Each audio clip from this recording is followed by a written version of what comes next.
자, 그래서 현관을 그렇다면 어떻게 하면 좋은가? 그러면 현관을 우리는 어떻게 디자인해야 하는가? 여러분 안녕하세요, 공간해부학입니다.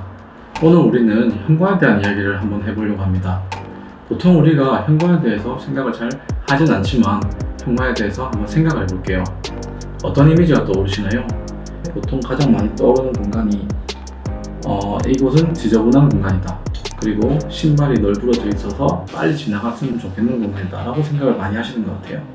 그리고 인테리어를 할 때도 현관 부분을 크게 신경을 쓴다기보다는 그냥 신발장, 주변 마감재 정도 신경 쓰는 수준에서 끝나는 것 같습니다. 제가 생각했을 때 현관은 굉장히 큰 의미를 갖는 공간이라고 생각합니다. 우리가 현관을 거치지 않고서는 집을 들어갈 수도 나갈 수도 없기 때문이죠.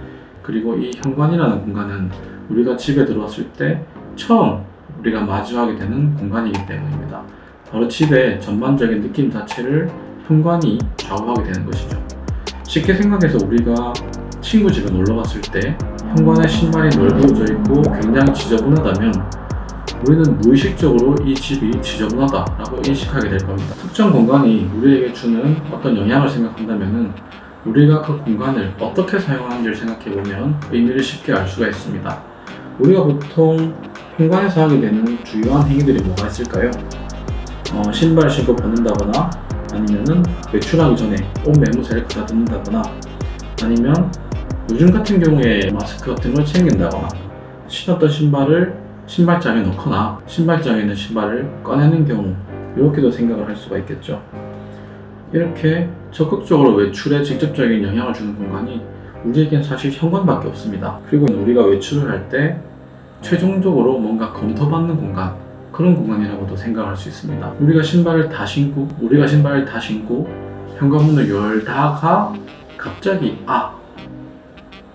빠뜨렸구나 하는 생각이 들어서 다시 신발을 벗고 콕 들어간 경우 아마 꽤 많으실 겁니다.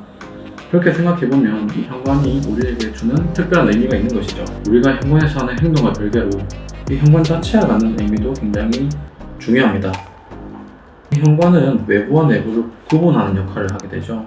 그렇기 때문에 외부에서 들어오는 먼지나 아니면 차가운 공기를 막아주는 그런 역할도 많이 하게 될 것이고요. 그리고 심리적인 완충 효과도 가지고 있습니다. 내부에서 외부로 나올 때, 외부에서 내부로 들어올 때 급격하게 바뀌는 그 공간에서의 긴장감을 변화시킬 수 있는 공간인 것이죠. 자, 그래서 현관을 그렇다면 어떻게 하면 좋은가? 그러면 현관을 우리는 어떻게 디자인해야 하는가 하는 생각을 해보게 되는데요.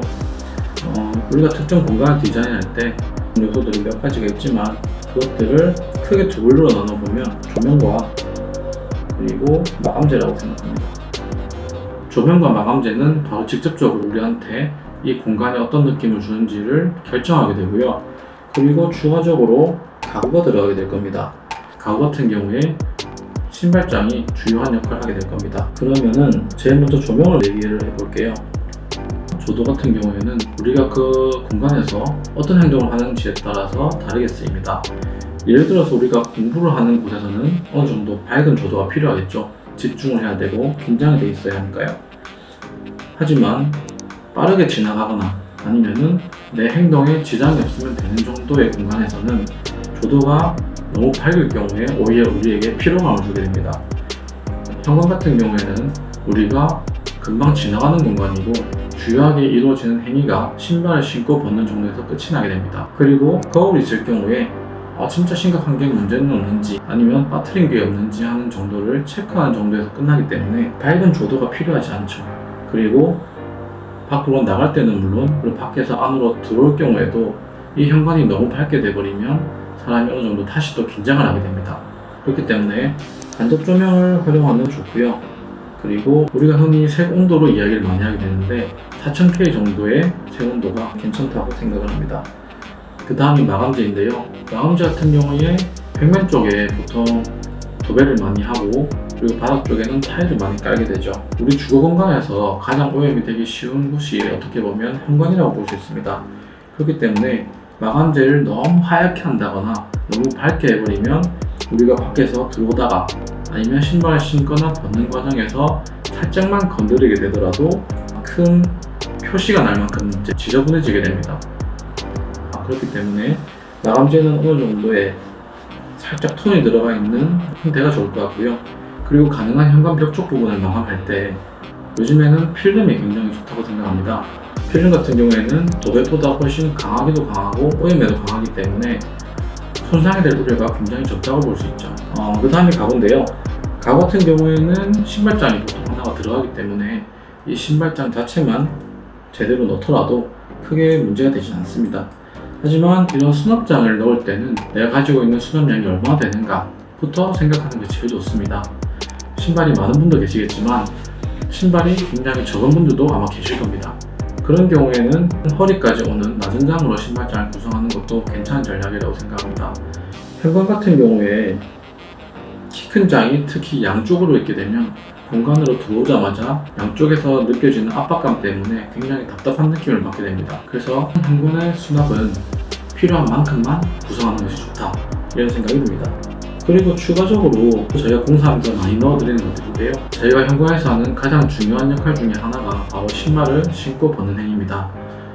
그렇기 때문에 의자 형태의 가구가 들어가거나 의자가 들어가는 것도 굉장히 좋다고 생각합니다. 자, 오늘은 간단하게 현관에 대해서 이야기를 해봤는데요. 저희 채널 이름이 공간 해부학이잖아요. 그러니까 앞으로도 공간 하나하나를 뜯어가지고 조금 더 자세하게 그 공간이 가지고 있는 의미를 깊게 파헤쳐보는 시간들을 많이 갖도록 하겠습니다. 지금까지 정보가 유익하셨다면 구독과 좋아요, 알람 설정까지 눌러주시면 감사하겠습니다. 그럼 다음에 또 뵙겠습니다.